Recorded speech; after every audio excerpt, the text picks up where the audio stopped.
पुष्कर नाम का एक बहुत ही सीधा साधा लड़का था। उसका परिवार उसे बहुत मानता था। सबका दुलारा था वो घर में। एक दिन पुष्कर की मुलाकात एक बुक शॉप में एक लड़की से हुई। वो उसे पहली ही नज़र में बहुत भा गई। धीरे धीरे दोनों की दोस्ती हो गई। पुष्कर कुछ ही दिनों में उस लड़की से बेहद मोहब्बत करने लगा। वो लड़की भी पुष्कर को बहुत चाहती थी। उन दोनों का रिश्ता ऐसे ही कई सालों तक चलता रहा। दोनों शादी करना चाहते थे पर डरते थे कि परिवार वाले नहीं मानेंगे। ऐसे ही समय बीतता चला गया। फिर एक दिन उस लड़की के पिताजी ने लड़की का रिश्ता कहीं और तय कर दिया। जब यह बात पुष्कर को पता चली तो वो भागता हुआ उस लड़की के पास पहुंचा। पुष्कर ने उस लड़की से पूछा, क्या हो रहा है? क्या ये बात सच है कि तुम्हारे पिताजी ने तुम्हारा रिश्ता कहीं और तय कर दिया है? पुष्कर की बात सुनकर उस लड़की ने कहा, हाँ, ये बात सच है। ये सुनकर पुष्कर बहुत ही दुखी हुआ। उसने कहा कि तुम तो मुझसे प्यार करती हो ना, तो तुम मुझे छोड़कर किसी और से शादी कैसे कर सकती हो? तो उस लड़की ने जवाब दिया। उसे सुनकर पुष्कर के पैरों के नीचे से जमीन ही खिसक गई। उस लड़की ने पुष्कर से कहा, मैं तुमसे प्यार करती थी पर अब नहीं करती। मेरे पिताजी ने मेरा रिश्ता तय किया है। मुझे वो रिश्ता पसंद है और मुझे वो लड़का भी पसंद है। मैं उसी से शादी करना चाहती हूँ। जिस लड़की से पुष्कर जान से ज़्यादा प्यार करता था, उससे ऐसी बातें सुनकर उसे लगा जैसे उसकी पूरी दुनिया ही खत्म हो गई हो। पुष्कर पूरी तरह टूट गया। उसे समझ ही नहीं आ रहा था कि वो क्या करे। उसके साथ उस लड़की ने ऐसा क्यों किया? अब वो उस लड़की के बिना कैसे जिएगा? फिर पुष्कर वहाँ से अपने घर चला गया। घर जाकर वो बहुत रोया। पुष्कर दिन रात बस यही सोचता रहता था कि जिस पर मैं इतना विश्वास करता था, जिसे मैं अपनी जान से भी ज़्यादा चाहता था, उसी ने आज मेरा साथ छोड़ दिया। उसने मुझे इतना बड़ा धोखा दिया। उसे समझ ही नहीं आ रहा था कि क्या करूं क्या ना करूं। वो रो रो कर पूरी तरह से पागल जैसा हो गया था। पुष्कर सोचने लगा था कि जिसके सहारे मैं जी रहा था, जब उसी ने मेरा साथ छोड़ दिया तो अब मैं ज़िंदगी जीकर क्या करूँगा? अब मेरी ज़िंदगी जीने का कोई मकसद ही नहीं बचा। इसलिए मैं तो या तो सुसाइड कर लूँगा या अपने घर से कहीं बहुत दूर चला जाऊँगा और वापस कभी नहीं आऊँगा। मुझे नहीं रहना ऐसी जगह पर। मुझे नहीं रहना ऐसी दुनिया में जिसमें मेरा प्यार मेरे साथ ना हो।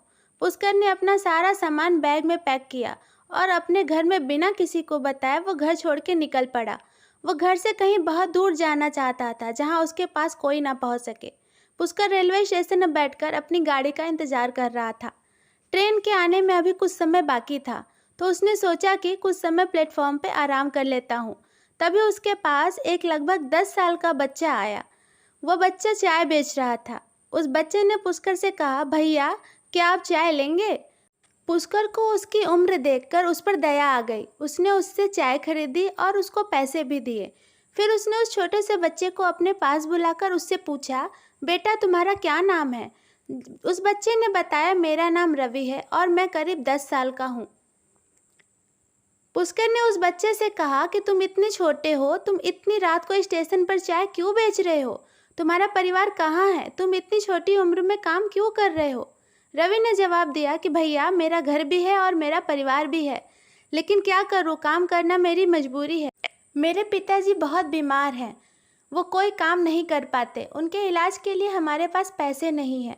घर में मेरी माँ छोटी और एक छोटी बहन है। मेरी माँ छोटा मोटा कोई काम कर लेती है और मैं यहाँ रात को स्टेशन पर चाय बेचता हूँ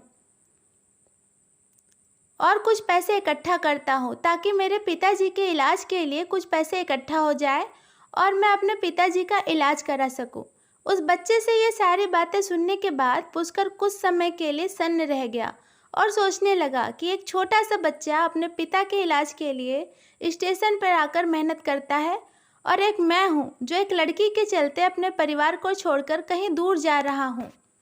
उसे अपने परिवार से और अपनी सोच से नफरत होने लगी कि मैं ये क्या करने जा रहा था। जिसने मुझे जन्म दिया, जिसने मुझे पाल पोस कर बड़ा किया, सिर्फ एक लड़की के लिए मैं अपने परिवार को छोड़कर जा रहा था। वो भी उस लड़की के लिए जिसने मुझे धोखा दिया, जिसने मेरा साथ छोड़ दिया। न जाने मेरे घर में मेरे माँ बाप मुझे ना पाकर कितने परेशान हो रहे होंगे। न जाने वो मेरे बारे में क्या क्या सोच रहे होंगे, मेरी चिंता कर रहे होंगे कि मेरा बेटा कहाँ चला गया। कुछ समय बाद उस छोटे से बच्चे रवि ने पुष्कर से पूछा, भैया आप कहाँ जा रहे हैं? तो पुष्कर ने कहा, बेटा मैं क्या बताऊँ, मैं रास्ता भटक गया था और बहुत दूर जा रहा था, लेकिन तुमसे मिलने के बाद अब मुझे सही रास्ता दिखाई दिया है, इसलिए अब मैं वापस अपने घर जा रहा हूँ, अपने माँ बाप के पास, उस माँ बाप के पास जा रहा हूँ जिन्होंने मुझे निस्वार्थ प्रेम दिया, जो मुझे अपनी जान से ज़्यादा प्यार करते हैं। मैं भी कितना पागल हूँ कि एक झूठे प्रेम के लिए अपने माँ बाप के सच्चे प्रेम को छोड़कर जा रहा था, अपने परिवार को छोड़ के जा रहा था।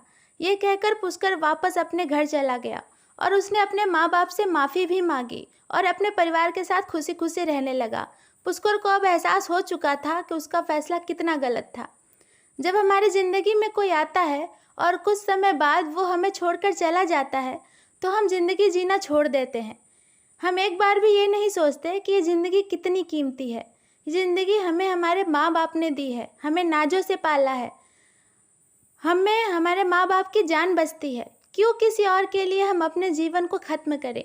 हम ये क्यों नहीं सोचते कि जब हमारी ज़िंदगी में कोई नहीं आया था तब भी तो हमारी ज़िंदगी चल ही रही थी। हमारी ज़िंदगी में कोई आता है और आकर चला जाता है, तब हमारी ज़िंदगी जीना छोड़ देते हैं। हम ये क्यों नहीं सोचते कि जिस इंसान ने हमें धोखा दिया, अच्छा ही हुआ कि वो हमें छोड़कर चला गया, नहीं तो उसकी असलियत का पता कैसे चलता। याद रखो, जो जा रहे हैं उसको जाने दो, उसको मत रोको। जो चला गया वो आपका कभी था ही नहीं, क्योंकि जो सच में आपका अपना होगा, जो सच में आपको सच्चा प्रेम करता होगा, वो आपको कभी छोड़कर जाएगा ही नहीं। अपनी ज़िंदगी की कीमत समझें और इसे फालतू लोगों के लिए बिल्कुल भी ना गंवाएं।